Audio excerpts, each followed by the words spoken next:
Okay, so let's look at some examples. So first of all, it says evaluate without a calculator. Again, so let's take a look at this. Now, if I'm talking about without a calculator, it means that I want to change, I can look at it this way. I know something to the power of 5 has to equal 32. So something to the power equals 32. So I could take my calculator and I could do some guessing and checking. And if I do that, I end up 2 times 2, 2 to the power of 5 is, oh, 2 to the power of 5 is 32. Okay, so the answer here is 2. Now, if it hadn't been 2 to the power of 5, I would have tried 3 to the power of 5 until I got the right answer. Now let's look at, so even though it says without a calculator, what I'm saying is don't take this 32 to the power of bracket 1 divided by 5, close the bracket equals. Okay, 81 to the 1/2. So the same kind of thing here. I want a number, so it's like a guessing game, that when I multiply it by itself, it equals 81. Now I think when you do a little bit of thinking about that, you're thinking, I know that one. This is actually a square root one. It's 9. And you're right.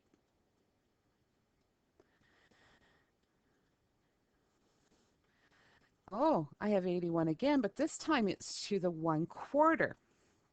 So again, what I'm after here is I'm after a number to the power of 4 that equals 81.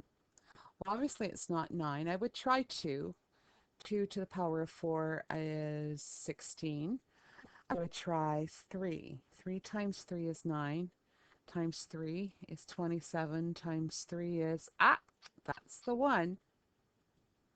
Okay, so obviously it helps if you are good at your multiplication facts. If not, it'll just take you a little bit longer to come up with that. So this equals 3. Okay, so 81 to 1/2 equals 9, but 81 to the 1/4 equals 3. And our last question here, we want a number multiplied by itself 3 times equals 125. Now, usually a number that ends in 5 often is 5. So let's see, 5 times 5 is 25. 25 times 5 is 125. So our answer here is 5. Okay, so even though it says, remember not to use your calculator, what I'm talking about is using the bracket function. Okay, now this time we are going to use our calculator. And the reason we're using our calculator is because the following examples are not perfect. So 10 to the 1/2, in other words, the square root of 10 is not a perfect square. Okay, it's not a perfect second root. So it means we have to use our calculator. And it says to 2 decimal places. So again, what you should do is you should try these questions also with your calculator just to make sure that you're getting the same answer I am. I'm getting 3.16. So 10 to the power of 1 divided by 2, close the bracket, equals. Next one, 84 to the 1/3. Again, 84 to the power of bracket 1 divided by 3, and we end up with 4.37.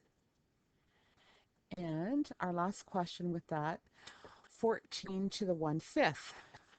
Again, 14 to the power of bracket 1 divided by 5, bracket equals. And now this one I'm going to write down the first 3 decimal places just so you can see what happens. I need to round it to the second decimal place. This 5 causes that to go to a 10, so when I'm rounding, it would be 1.70. So you still have to put the 0 there as well. Okay, now the next ones are actually quite easy. They're just asking us to write them in root form.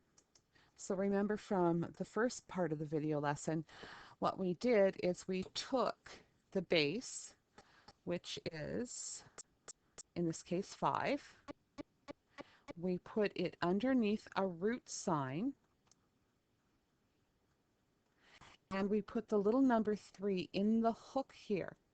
Don't put it outside here. Don't put it, I'll do it here and then I'll erase it for you. Don't put it here. It doesn't go here. It has to be right in the hook of the root sign. The same thing here. We put the 18 under the root sign, and we're talking about the 5th root. So again, we use a little 5. Okay, one more session to do, and then you can start your work next day.